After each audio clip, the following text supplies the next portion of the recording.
Hello guys, welcome to our YouTube channel. Today we are going to deal with the topic Meniere's disease. Let's start with definition. It is a condition caused due to malabsorption of endolymphatic fluid causes inner ear fluid imbalances. ये क्या होता है? हमें पता है कि inner ear में क्या होता है, हमारा एक fluid present होता है जिसको हम बोलते हैं endolymphatic fluid. अब ये endolymphatic fluid क्या है, हमारा hearing में और balance में दोनों चीजों में क्या है, important होता है.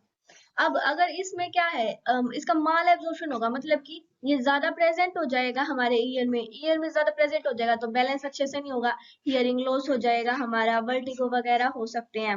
इसको हम क्या बोलते हैं, इडियोपैथिक एंडोलिम्फ हाइड्रोप्स या फिर हाइड्रोप्स ऑफ एंडोलिम्फ. इसके दूसरे नाम क्या हो जाएंगे मेनियर्स डिजीज के, इडियोपैथिक एंडोलिम्फेटिक हाइड्रोप्स और या फिर हाइड्रोप्स ऑफ एंडोलिम्फ. नेक्स्ट आ जाएगी हमारे कोजेस क्या होते हैं और रिस्क फैक्टर क्या होते हैं. एलर्जिक रिएक्शंस की वजह से हो सकता है, वायरल इन्फेक्शन की वजह से हो सकता है, ऑटो इम्यून कंडीशन जैसे कि रूमेटॉइड आर्थराइटिस और सिस्टमिक ल्यूपस एरिथमेटोसिस इसकी वजह से हो सकता है, जेनेटिक फैक्टर्स की वजह से हो सकता है, एज रिलेटेड भी हो सकता है, मेनली होता है हमारा 40 to 50 इयर्स ऑफ एज. और अगर हमारी जो ब्लड वेसल्स है ये नैरो हो गई है तो हम फ्लूइड की एब्जॉर्प्शन ज्यादा नहीं कर पाएंगी. अब हमारे आ जाएंगे क्लिनिकल मैनिफेस्टेशन, क्या क्या हमें साइन और सिम्टम दिखेंगे. हियरिंग लॉस हो जाएगा, टाइनाइटिस हो जाएगा, वर्टिगो वर्टिगो हमें पता है ये सभी को चक्कर आना होता है. टाइनाइटिस का क्या मतलब होता है कि एक रिंगिंग सेंसेशन आती है कंटिन्यूअसली ईयर में, मतलब ये कंटिन्यूअसली भी हो सकती है, कुछ कुछ एपिसोड में भी हो सकती है, ऐसे हो सकती है.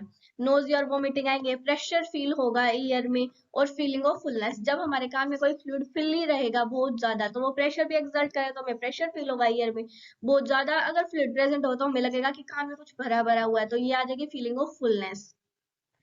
अब ये मैंने ट्रायड क्यों बनाया, इसमें क्या है, मेनियर डिसीज में एक ट्रायड ऑफ सिम्टम होता है जिसमें क्या है, हमारे ये पहले 3 सिम्टम्स दिखेंगे जैसे कि हियरिंग लॉस, टाइनाइटिस और वर्टिगो. ये हमारे क्या है, 3 मेन सिम्टम है मेनियस डिसीज की.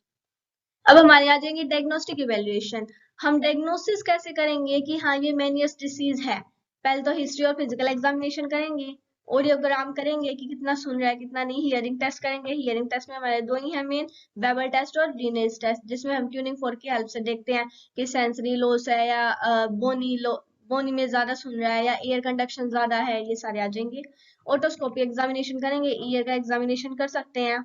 इलेक्ट्रोनिस्टोग्राफी, इसमें क्या है, हम देखेंगे कि उसमें को क्या है, मतलब कि बैलेंस करने में कितनी प्रॉब्लम हो रही है. फिर हम देखेंगे इलेक्ट्रोकोक्लियोग्राफी, इसमें क्या है, जो भी हमारा इनर ईयर में फ्लूइड प्रेजेंट है उसकी प्रेशर को मेजर करेंगे कि कितना प्रेशर है. कोक्लियोग्राफी मतलब कि जो हमारा कोक्लिया होता है यहाँ पे भी तो फ्लूइड प्रेजेंट होता है ना, तो उसको क्या है विजुअलाइज करेंगे. अब हमारे आ जाएंगी मैनेजमेंट. अब ये सारा देख लिया कि इसमें हाँ सारा फ्लूइड का ही मेन मामला है जिसकी वजह से हियरिंग लॉस हो रहा है, वर्टिगो हो रही है, डिजीनेस हो रही है. तो सबसे पहले हम क्या करेंगे, सोडियम रेस्ट्रिक्शन डाइट देंगे ताकि क्या है थोड़ा बहुत फ्लूइड जो है वो बैलेंस हो जाए. फिर हम क्या करेंगे, सिम्टोमेटिक मैनेजमेंट, जैसे जैसे सिम्टम्स आ रहे हैं वैसे वैसे मैनेजमेंट. नोजिया हो रहा है, वोमिटिंग हो रही है तो एंटीएमेटिक दे देंगे. एंटीएमेटिक में हम मैक्लिजिन दे सकते हैं, ओंडास्टिरोन, बहुत सारे होते हैं एंटीएमेटिक, वो दे सकते हैं. वर्टिगो के लिए हम क्या है, मतलब कि एज सच वर्टिगो के लिए कोई मैनेजमेंट तो देंगे नहीं, पर हाँ वो है, हम स्टीरॉइड्स वगैरह दे सकते हैं थोड़े बहुत. फिर हमारे आ जाएंगे डायूरेटिक्स. डायूरेटिक्स इसमें मेन आ जाएंगे, क्यों, क्योंकि जो हमारा फ्लूइड बिल्डअप हो चुका है, डायूरेटिक्स क्या करते हैं, अगर यहाँ पे ये फ्लूइड बिल्डअप है तो इसको क्या है बॉडी से बाहर निकलवाएंगे. डायूरेटिक्स मेन काम ही क्या करते हैं, जो हमारा फ्लूइड बिल्डअप हो चुका है उसको बॉडी से रिमूव आउट करवाना. तो डायूरेटिक्स हम क्या करेंगे, अगर यहाँ पे बहुत ज्यादा फ्लूइड बिल्डअप हो गया है तो ये फ्लूइड का लॉस करवा देंगे वहां से. और हमने पढ़ा था कोर्स में कि एलर्जिक रिएक्शन भी होता है, तो उसके लिए एलर्जिक रिएक्शन के लिए हम क्या दे सकते हैं, एंटी हिस्टामिन्स.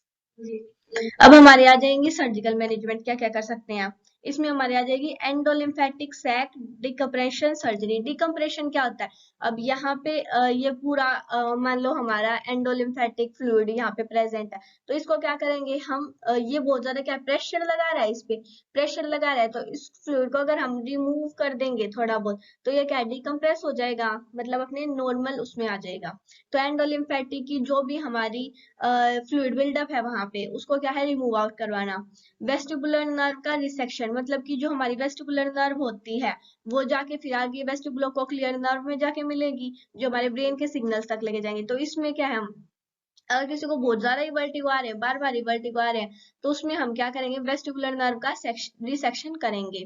फिर हमारे आ जाएंगे इंट्रा ओटोलॉजिक कैथेटर। इसमें वही है सेम। कैथेटर क्यों डालते हैं हम? फ्लूइड को रिमूव आउट करने के लिए। अब हमने कहाँ पे कैथेटर डाला है? ईयर में। तो इंट्रा ओटोलॉजिक कैथेटर में हम क्या करेंगे, एक कैथेटर का इंसर्शन करेंगे और फिर वहां से फ्लूइड को रिमूव आउट कर देंगे।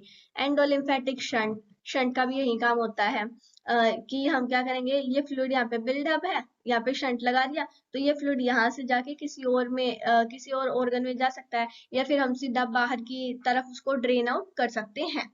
ये सारी हमारी हो जाएंगी surgical management. Thank you for watching our video. Please like, share and subscribe to our channel. If you have any doubt, you can comment below.